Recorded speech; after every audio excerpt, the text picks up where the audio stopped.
muka surat 175, pengajaran yang ke-13. Berkata Allah Ta'ala, hai anak Adam, beberapa daripada pelita seanya memadam akan dia oleh angin. Kita masih lagi membicarakan tentang bahagian yang kedua daripada kitab Muhimmah fil Ilmi al-Hadis, daripada bahagian tepinya Al-Mawa'izul Badi'ah, daripada membicarakan hadis-hadis qudsi.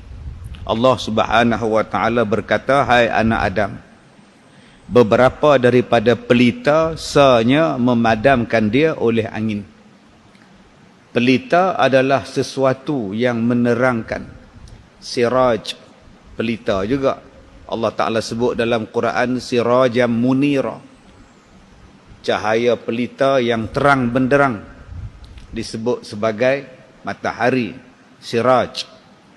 Begitu juga kalau kita faham tentang cahaya. Allah Ta'ala sebut di dalam Al-Quran, Allah Ta'ala menggambarkan cahaya di atas cahaya, nurun ala nur, cahaya di atas cahaya. Malah ada ayat Al-Quran yang menggambarkan Nabi Muhammad itu adalah cahaya. Ya, Allah lah yang menurunkan, Allah lah yang mengutuskan cahayanya, ya, sebagai hambanya. Dan kitabnya, Nabi Muhammad digambarkan sebagai cahaya. Sebab ada orang kata, mana ada Nur Muhammad. Dulu kan ada orang duk selawat Nur Muhammad sallallahu, dulu-dulu kan. Dulu-dulu orang duk selawat. Kemudian orang kata apa ada sebut Nur Muhammad, Nur Muhammad ni. Rupanya ada ayat dalam Quran, Allah Ta'ala menyebut Nabi Muhammad itu sebagai cahayanya. Nabi Muhammad tu adalah cahaya daripada Allah. Baik, balik kepada kita punya ni, apa nama, hadis qudsi ni. Yang pertama, Allah berkata kepada kita, hai anak-anak Adam, berapa banyak pelita yang dipadam oleh angin. Pelita yang menerangkan kita, yang menerangi kegelapan kita. Minaz zulumati ila nur, daripada kegelapan kepada cahaya. Ialah pelita, ialah lampu, ialah api. Kata Allah Ta'ala, berapa banyak pelita yang padam pasal angin yang bertiup. Akhirnya pelita tadi terpadam. Bahasa kita di Penang ni mampu. Pelita mampu, tak ada menyala, tak ada padam habis. Yang memadamkan tu pula ialah angin daripada luar. Gambaran dia apa? Gambaran dia bahawa berapa banyak orang yang menyampaikan ilmu, berapa banyak majlis ilmu, berapa banyak program keagamaan hari ini jadi padam. Tak ada. Tak ada. Pasal apa tak ada? Pasal angin metiup habis hilang. Ini yang kita takut. Yang kita duk takut zaman sekarang ni jadilah, tuan-tuan. Apa jadinya? Ni zaman kita ni dah masuk maulid dah, tuan-tuan ni. Oh, kita tak lama lagi masuk Maulidur Rasul. Dulu kalau Maulidur Rasul bersepah di Nusantara ni. Kuliah-kuliah, ceramah-ceramah, sambutan-sambutan berkenaan dengan Rasul, Maulidur Rasul, tiap-tiap hari, tiap-tiap malam, siang, malam, pagi, petang. Berbulan-bulan. Nabi Muhammad tu cahaya. Ilmunya cahaya, hadisnya menerangi kita. Meraihkan, menyeronokkan tentang Rasulullah itu dituntut. Apa jua benda yang tentang Rasulullah kita suka, dituntut. Dia umpama cahaya kepada kita. Nurun ala nur, cahaya di atas cahaya. Petunjuk untuk kita. Hari ini, tuan-tuan, tak boleh nak buat. Dia. Pasal apa? Angin mai tiup kencang. Dia padam habis cahaya. Macam-macam. Maka jadilah hari ini, tuan-tuan, kita takut cahaya tu bila orang dah tak ada, dia jadi gelap. Bila dia gelap, dia rempuh merata.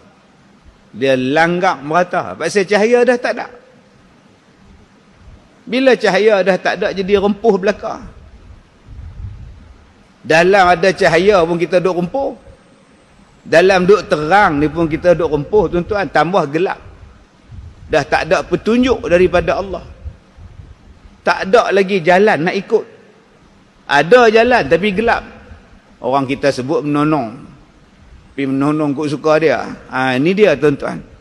Sebab itu Nabi sebut di akhir zaman cahaya ni dia akan jadi macam bara api. Islam jadi macam bara api, kal qabidi alal jamri. Macam bara api saja tuan-tuan. Kalau kau tak selamatkan bara api tu, kau gelap. Kalau kau tak kutip bara api ni, api tu terpadam. Kau tak boleh nak menyala, kau tak boleh nampak cahaya, kau akan jadi gelap, kau akan jadi kelam. Sebab tu kata Rasulullah, di akhir zaman orang terpaksa ambil bara api tu, pegang dengan tapak tangan.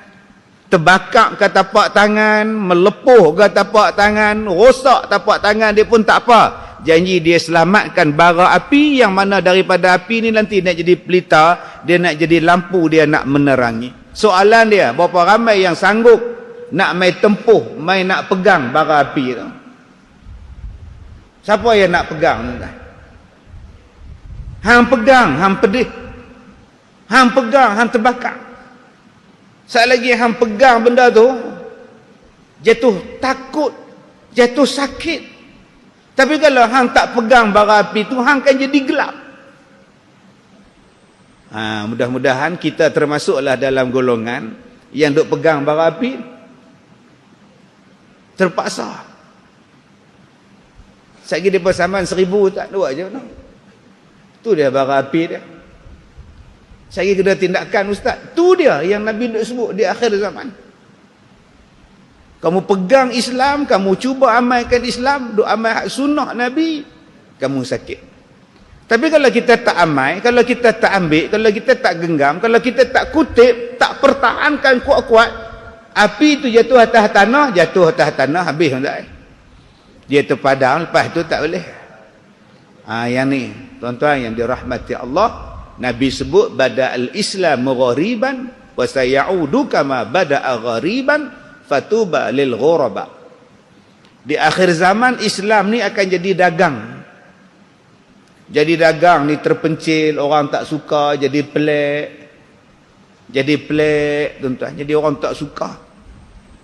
Di akhir zaman ni Islam bermula dalam keadaan pelik, dalam keadaan dagang, dalam keadaan orang tak suka, jadi macam-macam. Dan kata Rasulullah, di akhir zaman akan jadi balik macam awal. Jadi pelik balik. Islam ni jadi orang pelik balik, orang tengok semacam je. Kata Rasulullah, tak apa, fatuba lil ghuraba. Beruntunglah orang yang dipandang pelik, orang yang dibenci, orang yang tak disukai. Kata Nabi, fatuba, beruntunglah orang itu. Mudah-mudahan kita termasuk dalam golongan al-ghuraba ini. Golongan yang dipandang benci ni tuan-tuan. Bila sebut aja masjid, ni kluster. Sebut aja sekolah tahfiz, kluster. Sebut aja sekolah agama, kluster. Cuba tuan-tuan tengok hari ni, semuanya hak jadi buruk ni hak Islam. Sekolah tahfiz lah, sekolah Arab lah, sekolah lah. Hak lain tak kena kan? Pokok lain tak kena kan? Kuman ni dia kena budak, dia kena orang masjid saja kan? Tak kepelik tuan-tuan benda ni. Pelik tuan-tuan. Hak lain tak kena pula. Main sekolah semua kena. Jolok segala nak habis. Yang ni yang Nabi sebut, orang tengok ni jaga orang Islam ni habis ni kluster semua. Allah